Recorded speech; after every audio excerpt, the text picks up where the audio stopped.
अस्सलाम वालेकुम स्टूडेंट्स, मैं हूं अबरार अहमद और आप देख रहे हैं अबरार टेक टॉक्स। तो गाइस मैं शुरू करने जा रहा हूं CS 6 to 5 प्रोफेशनल प्रैक्टिसेस के लिए एक मिड टर्म के हवाले से सीरीज, जिसमें मैं आपको कंप्लीट A to Z जो है मिड टर्म की तैयारी करवाऊंगा। तो मिड टर्म में तकरीबन 8 लेक्चर्स हैं और हर लेक्चर पर मैंने एक अलग वीडियो बनाई है। और इसमें मैं ना आपको जितने भी इम्पोर्टेंट टॉपिक्स हैं और जो रिपीटेड क्वेश्चंस है और MCQs हैं वो सारे हाईलाइट करवाता जाऊंगा, साथ साथ हर एक चीज़ बताऊंगा ताकि आपकी अच्छे से तैयारी हो। और इसमें जो है ना आप मिनिमम जो है ना 4.0 जो है ना वो CGPA ले सकें। 4.0 से तो ऊपर है नहीं, लेकिन इसमें आ जाती है, आसानी से आ जाती है अगर आप इसको फॉलो करें। इसमें हर एक चीज़ कवर हो जाएगी और मतलब आपको एक्स्ट्रा जो है ना वो रीडिंग करने की भी जरूरत नहीं पड़ेगी। बस आपने साथ साथ जो है ना नोट करते जाना जो जो लाइनें मैं आपको कहूँ नोट करने को। तो आइए शुरू करते हैं हमारा पहला लेक्चर। अच्छा, तो वीक 1 जो है द प्रोफेशन, इसमें यानी कि जो हम चीज़ें कवर करेंगे आज वो है इंट्रोडक्शन, और उसके बाद प्रोफेशनलिज्म, और उसके बाद ट्रेड्स ऑफ प्रोफेशनल, और उसके बाद जो है लास्ट में अप्लाइंग प्रोफेशनलिज्म इन डेली लाइफ। ये 4 चीज़ें जो है ना ये आज हम पहले वीक के लिए कवर करेंगे। ठीक है? तो सबसे पहले इंट्रोडक्शन, जिसमें हमारा आता है प्रोफेशन और प्रोफेशनल। ये 2 चीज़ें हैं, इनका जो है ना आपको डिफरेंस पता होना चाहिए कि ये प्रोफेशन क्या होता है और प्रोफेशनल क्या होता है। प्रोफेशन जो होता है ये एक यानी कि ऑक्यूपेशन है, specially one that involve prolong training and formal education.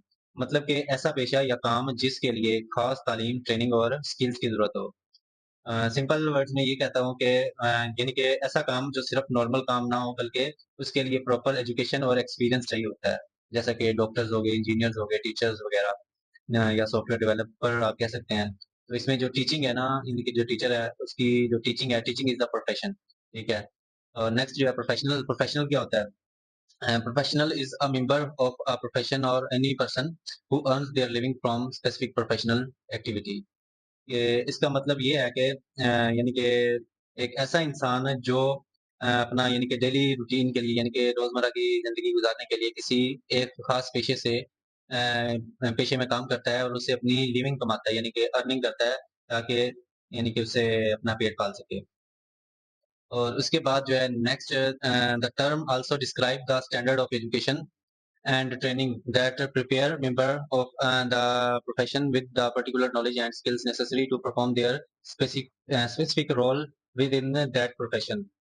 तो इसका मतलब ये है कि मतलब कि वो आदमी जो किसी खास फील्ड में माहिर हो और उस काम से पैसा कमाता हो, वो एक प्रोफेशनल होता है। इसका एक मतलब ये भी होता है कि प्रोफेशनल जो है एटीट्यूड, यानी कि जिम्मेदारी और अच्छे तरीके से काम करना। तो यानी कि सिंपल वर्ड्स में प्रोफेशनल वो होता है जो जिसके पास किसी काम की प्रॉपर स्किल हो और जिसने ट्रेनिंग ली हो, एजुकेशन ली हो, जो काम रिस्पॉन्सिबली करता हो और उस काम से वो अर्निंग भी करता हो। जैसा कि डॉक्टर हो गया, डॉक्टर बहुत साल मतलब तकरीबन मिनिमम 5-6 साल की पढ़ाई के बाद वो डॉक्टर बनता है और उसके बाद फिर वो पेशेंट्स का इलाज करना शुरू करता है। तो इसलिए जो डॉक्टर है ना वो एक प्रोफेशनल है।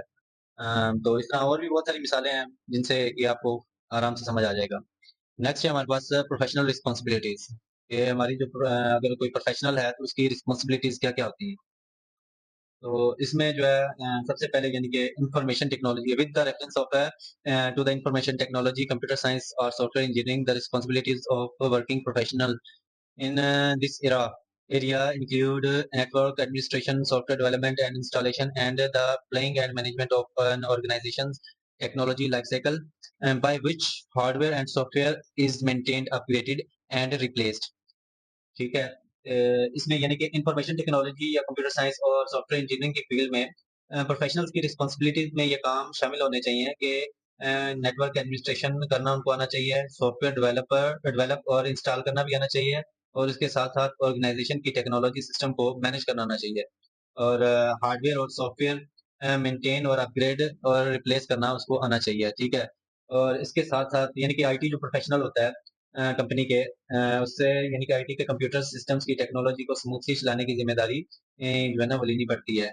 और उसके साथ ये सिर्फ इनफ नहीं है, बल्कि एक जो यानी कि प्रोफेशनल होता है उसको हर एक चीज के बारे में यानी कि जैसा कि कह सकते हैं आप मीन्स कि अगर इनके कंपनी को नया सॉफ्टवेयर सिस्टम बनाना है तो इंजीनियर को कौन सा सॉल्यूशन चूज करना है उसके लिए उसको जो कि इफेक्टिव भी हो और उसकी कॉस्ट भी कम हो। इसी तरह जो है एक इंजीनियर जो है उसको यानी कि गवर्नमेंट लॉज का नॉलेज होना चाहिए, स्पेशली जैसे कि सेफ्टी रूल्स, हेल्थ और एनवायरमेंटल लॉज, इन सब चीज़ों के बारे में उसको पता होना चाहिए। ये यानी कि फॉर एग्जांपल अगर कोई आप फैक्ट्री डिज़ाइन कर रहे हैं तो इंजीनियर को ये इंश्योर करना चाहिए कि जो ये एनवायरनमेंट को डैमेज ना करे और यहाँ पे जो काम करने वाले वर्कर हैं उनके लिए ये सेफ हो जो भी वो डिज़ाइन बनाए। इसी तरह यानी कि उसकी जो मैनेजमेंट है फॉर द इंडस्ट्रियल ऑर्गेनाइजेशन, ठीक है, इंजीनियर को बेसिक मैनेजमेंट स्किल्स और वर्क प्लेस रिलेशन जो है वो समझ आने चाहिए। यानी कि टीम को मैनेज करना, एम्प्लॉइज के साथ प्रोफेशनल बिहेवियर रखना और ऑफिस इश्यूज को हैंडल करना। और उसके साथ-साथ उसको जो है ना यानी कि ये planning, organisation, technology life cycle और भविष्य हार्डवेयर, सॉफ्टवेयर जो है वो मेंटेन कर सके। और उसके अलावा जो है यानी कि अगर वहाँ पे कोई यूनियन वगैरह है, ट्रेड यूनियन वगैरह, तो उसको भी हैंडल करना उसको आना चाहिए। सिर्फ ये चीज़ें इनफ नहीं है, इसके साथ-साथ जो एक प्रोफेशनल है, उसको यानी कि इंजीनियरिंग काउंसिल जो है वो स्टेट्स दैट अदर देन यानी कि प्रोफेशनल नॉलेज के अलावा एक इंजीनियर जो है मस्ट नो, उसको आना चाहिए technical decision making and it's commercial and economic implementation. वही चीज़ जो पीछे हमने पढ़ी है कि जो एक इंजीनियर है उसको डिसीजन लेना आना चाहिए और साथ में उसको जो भी उसने डिसीजन लिया है उसको इम्प्लीमेंट भी करना चाहिए, ताकि उससे यानी कि ऐसा प्लान इम्प्लीमेंट करे जो कि कॉस्ट इफेक्टिव भी हो और सेफ भी हो। नॉलेज ऑफ द गवर्नमेंट है यानी कि जो गवर्नमेंट लॉज है उसका भी नॉलेज उसको होना चाहिए। हेल्थ, सेफ्टी, एनवायरमेंटल रिक्वायरमेंट्स, इन सब चीज़ों के बारे में उसको पता होना चाहिए। And understanding of the principle of management and industrial relations, यानी कि जो भी इंडस्ट्रियल रिलेशंस होते हैं उनको मैनेज करना आना चाहिए। ये मैं पहले आपको बता चुका हूँ। और उसके अलावा जो है ना some knowledge of trade unions, इसके बारे में मैंने थोड़ा-सा आपको बताया था कि ट्रेड यूनियंस के बारे में भी उसको पता होना चाहिए। इंजीनियर को ट्रेड यूनियन और उनके ऑर्गेनाइजेशन के बारे में बेसिक नॉलेज लाज़मी होनी चाहिए। यानी कि ट्रेड यूनियन जो होती है ना वो एक ऐसा ग्रुप होता है जो वर्कर के राइट्स और बेनिफिट्स के लिए काम करता है। तो ज़ाहिर है उसके साथ भी डील करना यानी कि एक इंजीनियर को आना चाहिए। And understanding of the engineer's responsibility to the profession, और इसके अलावा जो है रिस्पांसिबिलिटी टुवर्ड द प्रोफेशन जो है ये उसकी, और टुवर्ड द कम्युनिटी, एनवायरनमेंट, इन हर एक चीज़ के लिए यानी कि एक इंजीनियर की ये रिस्पांसिबिलिटी सिर्फ कंपनी तक के लिमिटेड नहीं होनी चाहिए बल्कि उसे अपने प्रोफेशन की रिस्पेक्ट मेंटेन करनी चाहिए, सोसाइटी के लिए बेनिफिशियल काम करने चाहिए और एनवायरनमेंट का भी ख्याल रखना चाहिए। अ, बस यही चीज़ें हैं जो यानी कि इनके एक सक्सेसफुल इंजीनियर सिर्फ टेक्निकल एक्सपर्ट नहीं होना चाहिए बल्कि रिस्पांसिबल, एथिकल और सोशली अवेयर पर्सन भी होना चाहिए। इसके साथ जो है हमारा professionalism. Professionalism, a profession isn't just what you do, it's who you are. जो है यानी कि प्रोफेशन जो है ना ये सिर्फ एक जॉब नहीं है या अर्निंग का ज़रिया नहीं है होता, बल्कि ये आपकी पर्सनैलिटी और आइडेंटिटी का हिस्सा बन जाता है। ठीक है? जैसा कि professionalism is a way of thinking and living rather than accumulation of leaning. यानी कि ये आपका जो है ना थिंकिंग, आपका थिंकिंग स्टाइल, लिविंग स्टाइल और लर्निंग स्टाइल, ये सब चीज़ें जो है ना इसके अंदर कवर हो जाती हैं। तो ये चीज़ जो है ना प्रोफेशनलिज्म ये आपने कर लेने हैं, ये जो है ना इसमें ऑलमोस्ट आ जाते हैं आपके एमसीक्यूज़ वगैरह में। प्रोफेशन क्या है? Profession isn't what you do, it's who you are. ये बहुत ही मतलब प्रोफेशनलिज्म की डेफिनिशन भी आ जाती है। तो ये 2 चीज़ें जो है ना इम्पोर्टेंट है, इनको आपने राइट डाउन कर लेना है साइड में। अब उसके बाद है ट्रेड्स ऑफ अ प्रोफेशन। एक प्रोफेशन के ट्रेड्स यानी कि उसकी खसलतें, पेशा वाराना सलाहियतें, ये उसके बारे में है। तो ये 4 ट्रेड्स हैं यानी कि 4 खासियतें हैं किसी भी एक प्रोफ़ेशन की। तो इसके बारे में आपको पता होना चाहिए। अ, जैसा कि पहला है हमारे पास field activity requiring special skills, यानी कि प्रोफ़ेशन में डिफरेंट टास्क होते हैं जिनके लिए स्पेशल स्किल्स चाहिए होनी चाहिए। जैसा कि कोडिंग करना आना चाहिए और उसके अलावा डिबगिंग करना आना चाहिए और टेस्टिंग और टीम वर्क, ये सारी चीज़ें इसको आनी चाहिए। और उसके बाद society centric motivation. Society centric motivation से मुराद है कि प्रोफ़ेशनल का काम सोसाइटी के लिए फ़ायदा यानी कि सोसाइटी के लिए फ़ायदेमंद होना चाहिए। और जैसा कि डॉक्टर पेशेंट्स की हेल्थ इंप्रूव करता है, इंजीनियर जो है ना सेफ ब्रिजेस वगैरह बनाता है या सेफ सिस्टम बनाता है, तो जिससे यानी कि लोगों को भी फ़ायदा हो, सोसाइटी को भी फ़ायदा हो। तो यानी कि सोसाइटी को मद्देनज़र रखते हुए वो काम करते हैं। पर्सनल स्टैंडर्ड्स एक्सीलेंस, यानी कि प्रोफेशनल हमेशा हाई क्वालिटी वर्क करने की कोशिश करता है। जैसा कि एक प्रोफेशनल जो टीचर होता है, वो क्लास की प्रॉपर प्रिपरेशन करता है। और उनको यानी कि अपनी क्लास को अ, अच्छे से अच्छा, बेहतर से बेहतर अपने स्टूडेंट्स को बनाने की कोशिश करता है। और giving back to the society, ये चौथा जो है, ये ट्रेड जो है, ये है कि प्रोफेशनल को जो है ना सोसाइटी को रिटर्न भी करना आना चाहिए। यानी कि फ्री वर्कशॉप्स देना, जैसा कि कैंप्स लगते हैं, मतलब आई कैंप लग गया, डॉक्टर्स वगैरह लगाते हैं जो है हेल्थ चेकअप्स के लिए। और इसके अलावा यानी कि अगर आप अपनी कंपनी के अंदर ही, यानी कि जो जूनियर्स हैं आपके या आपके रिलेटिव्स हैं जो आपसे नीचे हैं, आप उनको मोटिवेट करें, उनको सिखाएं कि ये काम कैसे करना है। तो ये ट्रेड्स ऑफ द प्रोफेशन, ये लॉन्ग क्वेश्चन है, ये आपने लाजमी कर लेना है, ये आता है, ऑलमोस्ट आता है। आई एम 90% श्योर कि ये वाला जो है ना आपको आएगा सवाल। तो ये शॉर्ट में भी आ जाता है या लॉन्ग लॉन्ग में तो लाजमी आता है। और इसके अलावा जो है ना ये भी होता है कि इनमें से कौन सा ट्रेड नहीं है। तो 4 ट्रेड्स में वो एक एमसीक्यू इस टाइप का भी आ जाता होता है। अब जो है ना ये भी बहुत इंपॉर्टेंट है, और इसमें तो आपका लाजमी आना है ना, 100% आएगा इसमें से। तो इसको आपने देखना है। Ethics means something more than laws and morals, यानी एथिक्स का मतलब है यानी कि मॉरल्स और लॉज से कुछ, समथिंग मोर, इससे कुछ ज्यादा। यानी कि एथिक्स जो होते हैं सिर्फ कानून या अच्छी बुरी बात तक लिमिटेड नहीं होना चाहिए, इसमें सही काम करना भी शामिल होता है, कि जो भी आप काम कर रहे हैं वो सही भी होना चाहिए। और उसके बाद है हमारे पास it carries additional connotation of brightness, यानी कि इसमें क्या क्या चीजें हैं, एडिशनल चीजें होती हैं। ब्रेकिंग द लॉ, यानी कि अगर आप लॉ को तोड़ते हैं तो क्या होता है, कैन अर्न फाइन और जेल टाइम। तो ये जो 3 लाइनें हैं ना, ये आपने लाज़मी करनी है। अगर वो लॉ को ब्रेक करता है तो उसको यानी कि फाइन लग सकता है या फिर जेल हो सकती है। जैसा कि अगर आप पायरेसी करते हो तो पकड़े जाते हो, तो उसके बाद फिर आप उनको यानी कि या तो फाइन होगा, फिर या जेल होगी, या फिर दोनों भी हो सकते हैं। ब्रेकिंग अ मोरल, मोरल को ब्रेक करने से क्या होता है? यानी कि मोरल को तोड़ने से आपकी रेपुटेशन जो होती है वो खराब हो सकती है। जैसे कि आप झूठ बोलते हो किसी भी काम से मुतालिक, या कोई काम आपने आपको दिया गया, आपने झूठ बोल दिया कि जी मैंने कर लिया, लेकिन आपने असल में वो नहीं किया था, या आपने कोई गलती कर ली होती है, फिर आप झूठ बोल देते हो। तो जब असलियत का तो पता चल ही जाता है, तो जब इनके मोरल को आप ब्रेक करते हो, तो उसके बाद जब सच्चाई सामने आती है तो फिर आपकी रेपुटेशन जो है ना वो फिर तबाह। अब ब्रेकिंग एंड एथिक्स, अब एथिक ब्रेक करने से क्या होता है, इंसान के अंदर यानी कि जो गिल्टी फील करना होता है ना, ये ही मतलब होता है कि आप कभी भी कोई काम, गलत काम करते हो, तो आपको अंदर ही अंदर फील होता है यार ये मैंने गलत किया है। तो यही होता है एथिक्स, यानी कि आपने गिल्ट फील करना, जिससे आपकी कंसाइसनेस जो है वो डिस्टर्ब होती है।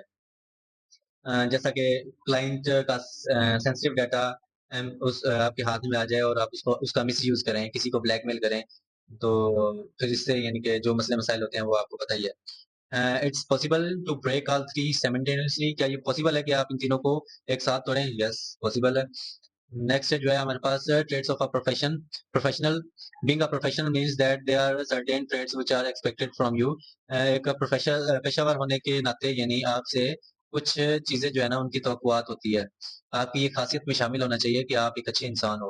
We will go through each of them, जो जो खासियतें आपके अंदर होनी चाहिए, खसलतें होनी चाहिए, उनसे हम यानी कि गुजरते हैं, हम वो आप डिस्कस करेंगे। ऑलमोस्ट 10 में यहाँ पे जो है ना इस बुक के अंदर बताई गई हैं, तो आप इनके इनसे गो थ्रू होते हैं, चलें। पहला ट्रेड जो है of professional, seriousness most important है, ठीक है? तो इसको आपने देख लेना है। और ये भी आया कि traits of the professional, professional, ये पहले आप पढ़ के आए हैं ट्रेड्स ऑफ द प्रोफेशन, अब जो है ना ट्रेड्स ऑफ द प्रोफेशनल, ठीक है? ये आपने इस चीज का ख्याल लाजमी रखना है कि आप ये ना हो कि मिक्सअप कर दें दोनों को। अगर प्रोफेशन के पूछें तो उसके 4 ट्रेड्स हैं, और अगर प्रोफेशनल के पूछें तो इसके 10 हैं, ठीक है? तो इस चीज का ख्याल रखना। और इसमें से वो पूछते हैं कोई से 5 लिखे हैं, तो आप इनमें से कोई से 5 जो है ना वो याद कर लेना। इनमें से ये वाला जो है सीरियसनेस, ये छोटा-सा है, ये आप नेम्स आपने जस्ट याद याद करने होते हैं। और इसके बारे में भी कुछ पूछ सकते हैं, सीरियसनेस क्या होती है? सीरियस अबाउट जॉब, एमसीक्यूज़ में आ सकता है। The job is only a job, the job is only a job, a mean to an end, a mean to an end, ठीक है? तो ये यानी कि आपने इसके बारे में यानी कि सीरियस यानी कि प्रोफेशनल अपने काम से हर काम को सीरियसली लेता है, और डेडलाइंस को फॉलो करता है, और हमेशा रिस्पॉन्सिबल रहता है। ये इसको मैं यानी कि एक्सप्लेन कर दिया है, तो आपने ये चीजें यानी याद कर लेनी है। नेक्स्ट है सेकंड ट्रेड जो है professional, wanting to do better. ये भी एक अच्छी खसलत है कि यानी कि आपके पास जो यानी कि ये होनी चाहिए, exhibit a never ending quest to improve their performance is a very variable, every project, every relationship and every detail. Means के जो प्रोफेशनल है जो है ना वो हमेशा अपनी परफॉर्मेंस को इम्प्रूव करने की कोशिश करता है, नए-नए स्किल्स सीखता है, अपनी कम्युनिकेशन को बेहतर करता है और अपनी कोडिंग स्किल्स और उसके अलावा टीम वर्क को इम्प्रूव करने की कोशिश करता है। और उसके अलावा जो है ना कभी भी प्रॉब्लम्स और अनएक्सपेक्टेड सिचुएशन आ जाती हैं, तो उनसे वो भागता नहीं है बल्कि उनको फेस करता है और हैंडल करने की कोशिश करता है। मीन्स कि अगर आपको कोई प्रोजेक्ट है और वो फेल हो जाता है तो जो प्रोफेशनल होता है वो उससे ब्लेम गेम नहीं करता बल्कि वो जो है ना उसको डील करने की कोशिश करता है, यानी dealing with the unexpected stuff, यानी कि stuff happens, things change and the true professional rises to occasion. यानी कि कोई ना कोई मुश्किलात तो आती रहती हैं, थिंग्स चीजें भी चेंज होती रहती हैं, लेकिन जो असल प्रोफेशनल होता है वो इस ओकेजन में जो है ना काम वो रहता है, सिचुएशन को हैंडल करने का करता है और उसको यानी कि सॉरी अच्छे तरीके से हैंडल करने की कोशिश करता है। अब नेक्स्ट जो है हमारे पास 3 हो गए हैं, चौथा जो है ट्रेट प्रोफेशनल कम्युनिकेशन स्किल्स। ये वाला बहुत इम्पोर्टेंट है। कम्युनिकेशन स्किल्स में क्या-क्या चीज़ें शामिल होती हैं? क्लियर होना चाहिए, कंसाइज़ होना चाहिए और कॉन्फिडेंट होना चाहिए। ये 3 चीज़ें जो है ना ये मोस्ट इम्पोर्टेंट है। ये आपके एमसीक्यू और शॉर्ट क्वेश्चन और लॉन्ग क्वेश्चन तीनों में आती हैं। तो ये चीज़ आपको आनी चाहिए कि यानी कि कम्युनिकेशन स्किल्स के अंदर क्या-क्या चीज़ें होती हैं। तो उसके अंदर आपने ये 3 सीज़ जो हैं क्लियर, कंसाइज़ और कॉन्फिडेंट, ये आपको पता होना चाहिए। यानी कि क्लियर जो होता है वो क्या होता है कि प्रोफेशनल की कम्युनिकेशन क्लियर होनी चाहिए, बात अच्छे से करना ही और अच्छे से समझाना आना चाहिए। बल्कि वो कन्फ्यूजन के शिकार रहते हैं अक्सर लोग, तो उसको कन्फ्यूज नहीं होना चाहिए। और कंसाइज़ का मतलब है कि आप जो है यानी कि जो भी काम कर रहे हैं उसको इम्पोर्टेंट बात जो है ना इनके इम्पोर्टेंट काम के दौरान जो है इम्पोर्टेंट बात जो है ना उसको आपने कंसाइज़ली बताना है।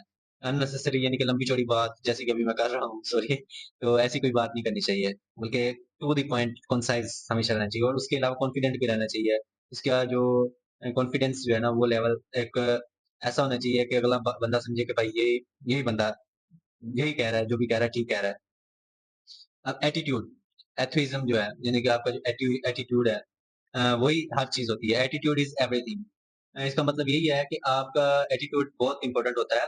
तो इसको हमेशा जो है ना जो लोग पॉज़िटिव रहते हैं और उसके अलावा एथुइज़्म दिखाते हैं और एनर्जी के साथ काम करते हैं, वो अक्सर लीडर बन जाते हैं। ये लिखा है, ठीक है? Those who exhibit enthusiasm for what they do and greet each day with positive attitude inevitably become a leader. तो जो इन चीज़ों का ख़्याल रखते हैं, वही लीडर बनते हैं। ये एक लीडर की ख़ासियतें हैं। अब नेक्स्ट है हमारे पास ट्रेड 6 ऑफ प्रोफेशनल हेल्पनेस। हेल्पनेस यानी कि मदद करना दूसरों की। तो ये भी एक मोस्ट इम्पोर्टेंट जो है ना वो है एटीट्यूड है, हेल्पफुल नेचर जो है। तो हमेशा जो है ना आपने दूसरों को हेल्प लाज़मी करनी है। Understand that real success is in the work space जो है work place require team work. तो इस बात को समझना चाहिए कि जो भी इम्पोर्टेंट यानी कि टीम वर्क होता है, यानी कि जो रियल सक्सेस असल जो आपकी सक्सेस है वो टीम वर्क में होती है। Always ready to lend an hand. तो हमेशा जो है ना आप जो है ना दूसरों की हेल्प करने के लिए आपको रेडी रहना चाहिए। अगर किसी सिचुएशन में आपका टीममेट फँसा हुआ है, तो उस सिचुएशन से उसको निकालने की कोशिश करनी चाहिए। मेक अ सजेशन, उसको अच्छे मशवरे देने चाहिए। Offer a compliment when it's deserved, यानी कि अगर कोई आपका टीममेट जो है वो अच्छा काम करता है, तो आप उसको एप्रिशिएट करें, ठीक है? उसको अच्छे-अच्छे कॉम्प्लीमेंट्स दें क्योंकि वो डिज़र्व करता है और आइंदा जो है ना वो अच्छा काम इससे भी बेहतर काम कर सके। नेक्स्ट है 7th trait, take an initiative. Means के जो प्रोफेशनल है, हर वक़्त ऑर्डर्स का वेट नहीं करना चाहिए उसको, बल्कि खुद से काम स्टार्ट करना आना भी चाहिए और रिस्पॉन्सिबिलिटी भी लेना आना चाहिए कि take an initiative to get things done. ये नहीं कि अब इंतज़ार करें ऑर्डर आएगा तो मैं ये काम करूँगा, नहीं, अगर आपको लगता है और आपको पता है कि इससे चीज़ें बेहतर होंगी, तो आपको इनिशिएटिव लेना भी आना चाहिए। नेक्स्ट है 8th ट्रेड जो है, वो ये है कि कूल अंडर प्रेशर। जब भी आपके ऊपर प्रेशर हो, तो आपको हमेशा कूल रहना चाहिए, यानी कि डिफिकल्ट सिचुएशन में काम रहना और इसके अलावा चीयरफुल रहना। Cheerful demeanour even under stressful time. तो आपको यानी कि स्ट्रेसफुल टाइम के अंदर भी जो है चीयरफुल रहना चाहिए और हमेशा जो है ना पॉजिटिव रहना चाहिए। ये ना हो कि आप उससे यानी कि घबरा जाएँ और पैनिक कर जाएँ। अब नेक्स्ट है हमारे पास 9th ट्रेड जो है, स्टे फोकस्ड, रिमेन फोकस्ड। यानी कि आपको हम फ़ोकस्ड रहना चाहिए, stay focus on the task at hand and the goal ahead. क्या मतलब कि इसका मतलब है कि अपने गोल्स पर फ़ोकस रखना रखना चाहिए और उसके अलावा डिस्ट्रैक्शंस जो आ जाती हैं दरमियान में इधर-उधर की, हाँ, वही, तो उनसे बचना चाहिए। ठीक है, और इसके बाद नेविगेट थ्रू ऑब्स्टेकल्स और setbacks but never lose sight of where they headed. हाँ, मीन्स कि आपको यानी कि जो भी काम है आपका गोल है, जो भी आपका गोल है तो उसको हैंडल करना आना चाहिए, ठीक है? और जितनी भी आपके सामने मुश्किलात आ जाएँ, ऑब्स्टेकल्स आ जाएँ या सेटबैक आ जाएँ, या फिर आपको पैनिक नहीं होना, ठीक है? नेवर लूज़ साइट, आपको नज़र जो है ना वो नहीं हटानी चाहिए। आपको नर्व्स जो है ना वो उन पे काबू रखना चाहिए, जहाँ पर भी आपको यानी कि ज़रूरत हो। नेक्स्ट है डोंट फॉलो लीड, कि आप फॉलो करने वाले ना बने बल्कि लीडर बने। ट्रू प्रोफेशनल आरंट फेंट ऑफ हार्ट, मतलब कि जो प्रोफेशनल हैं वो डरने वाले नहीं होने चाहिए। वो सिचुएशन को एनालाइज करते हैं और उसके बाद नए आइडियाज ट्राई करते हैं और रिस्क लेते हैं। हमेशा रिस्क लेने के लिए रेडी रहते हैं। Analyse the situation and willing to take new paths and try new solutions. ठीक है, that's why they are called leadership. It they call it leadership, इसलिए ही इसको लीडरशिप कहते हैं। तो ये सारी चीज़ें जो है ना आप देख लें, डोंट फॉलो लीड, ठीक है? टू प्रोफेशनल आरंट फेंट ऑफ हार्ट, ये वाला इम्पोर्टेंट एमसीक्यू है, ये वाला आपने देना है एनल, और उसके अलावा बस ये वाला लाज़मी आपको करना चाहिए। अब applying professionalism in real life में आप प्रोफेशनलिज्म कैसे अप्लाई करेंगे? तो अब इसकी तरफ आ जाती है, इसमें 1, 2, 3 सिनेरियो दिए गए हैं। तो इससे पता यानी कि ये आपके लॉन्ग क्वेश्चन में या शॉर्ट क्वेश्चन नहीं, सॉरी, शॉर्ट में नहीं, लॉन्ग क्वेश्चन में आ जाते हैं या एमसीक्यूज़ में आ जाते हैं। तो ये आपको सिचुएशन दी जाती है, सिनेरियो दिया जाता है और उससे फिर आप कैसे उसका रिस्पॉन्स कैसे करते हैं, ये मतलब आपने उसका जवाब देना होता है। You are the owner of a software company, software engineering company. आप एक सॉफ्टवेयर इंजीनियरिंग कंपनी के मालिक हैं और एम्प्लॉइज़ जो हैं want to pay for them to attending training, और एम्प्लॉइज़ जो है ना आपके वो आपसे डिमांड कर रहे हैं कि जो आप ट्रेनिंग करवा रहे हैं या वो जो ट्रेनिंग अटेंड कर रहे हैं उसके लिए आप उनको पे करें। How would you respond in a way that is legal, moral and ethical? तो आप इसके लिए कैसे रिस्पॉन्ड करेंगे? अब आपने लीगली बताना है, मॉरली बताना है और एथिकली बताना है, ठीक है? तो आपका जो मॉरल यानी कि रिस्पॉन्स है और सॉरी लीगल रिस्पॉन्स जो है, वो आपका क्या होना चाहिए? कंपनी को लीगल और फेयर पॉलिसी फॉलो करनी चाहिए। अगर ट्रेनिंग जो परफॉर्मेंस इंप्रूव करती है, तो कंपनी उसको सपोर्ट करती है, ठीक है? और मॉरली अगर इसको देखा जाए तो एम्प्लॉइज़ की लर्निंग और करियर ग्रोथ जो है ना, उसको ये सपोर्ट करता है और ये एक अच्छा बिहेवियर होता है। और इसको यानी कि अगर आप एथिकली कैसे बिहेव करेंगे इसके लिए, तो एथिकली यानी ओनर जो है ना, उसको एम्प्लॉइज़ को अपडेटेड जो स्किल्स होते हैं, उनको सीखने का मौका देना चाहिए। और जो भी, क्योंकि टेक्नोलॉजी जो है ना, वो फास्टली चेंज होती है। जितना वो अच्छा सीखेंगे, ट्रेनिंग करेंगे चीज़ों की, उतना वो कंपनी के लिए फ़ायदेमंद भी होंगे। अब नेक्स्ट जो है आपका जो है नी प्रोफ़ेशनल बिहेवियर यानी कि रिस्पॉन्स क्या होना चाहिए? इसको यानी कंपनी की जो प्रोफ़ेशनल ग्रोथ होती है, ये सारी चीज़ें जो है ना, उसको वैल्यू करती हैं।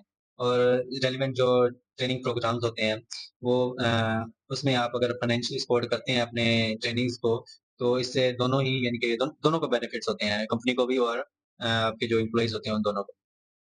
सेकंड सिनेरियो है, सेकंड सिनेरियो में ये है कि you are the owner of a software engineering company, आप वही सॉफ्टवेयर इंजीनियरिंग कंपनी के मालिक हैं। Your employees want you to let them do pro bono. ये जो है ना आपके असाइनमेंट्स में भी आते हैं, work for local non profit organisation on company time, कि आपके जो एम्प्लॉइज़ हैं वो चाहते हैं कि यानी को करना चाहते हैं कि do pro pro bono work, यानी कि प्रो बोनो वर्क ऐसे होते हैं जैसा कि एनजीओज़ करती हैं, कि वो कंपनी टाइम में या कंपनी टाइम के कंपनी में के टाइम में जो है ना कुछ सोशल वर्क करना चाहते हो।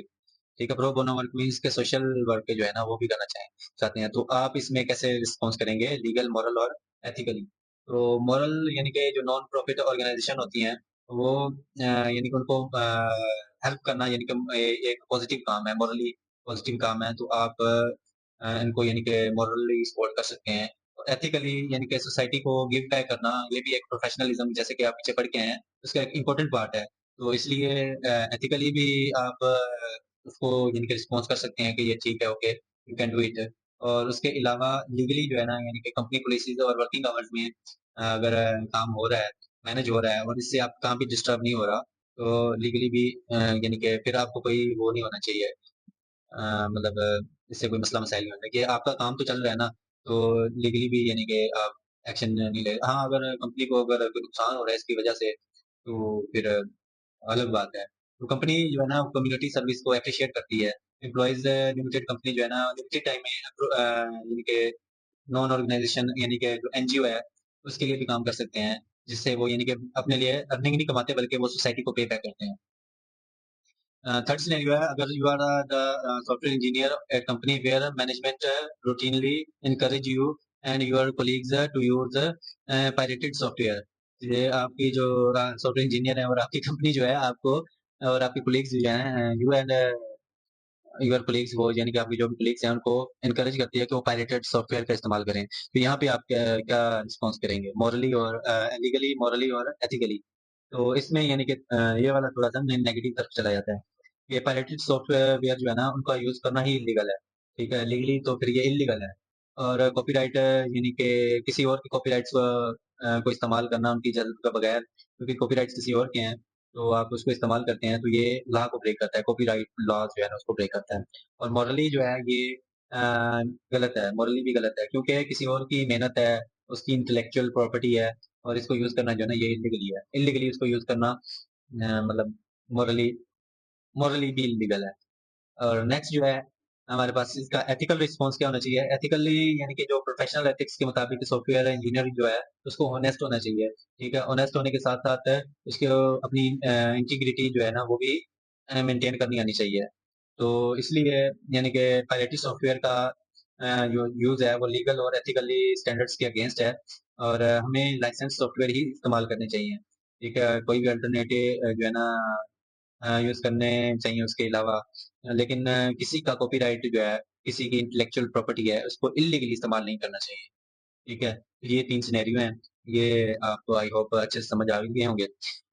तो thanks for watching a tech talks और अगर आपको कोई भी मतलब कोई किसी भी किस्म की कोई मुश्किलात का सामना करना पड़ रहा है, तो आप मुझे जो है ना कॉन्टैक्ट कर सकते हैं व्हाट्सएप पे, ठीक है? ये मैंने नंबर दिया हुआ है। उसके अलावा मेरी वेबसाइट है लर्नक्राफ्ट लैब, वहाँ पर भी आपको काफ़ी जो है ना हेल्पिंग मटीरियल्स जो है ना वो अवेलेबल है वहाँ पे, वहाँ से आप डाउनलोड कर सकते हैं। तो अगर मेरी वीडियो अच्छी लगी हो तो प्लीज़ वीडियो को लाइक और मेरे चैनल को सब्सक्राइब लाज़मी करें और कमेंट्स भी लाज़मी करें कि आपको ये वीडियो कैसी लगी। अच्छी लगी है तो इससे मेरी हौसला अफ़ज़ाई होगी। अगर अच्छी नहीं भी लगी तो भी कमेंट करें ताकि मैं इसको इम्प्रूव करूँ। Thanks for watching Abrar tech talks. अल्लाह हाफ़िज़।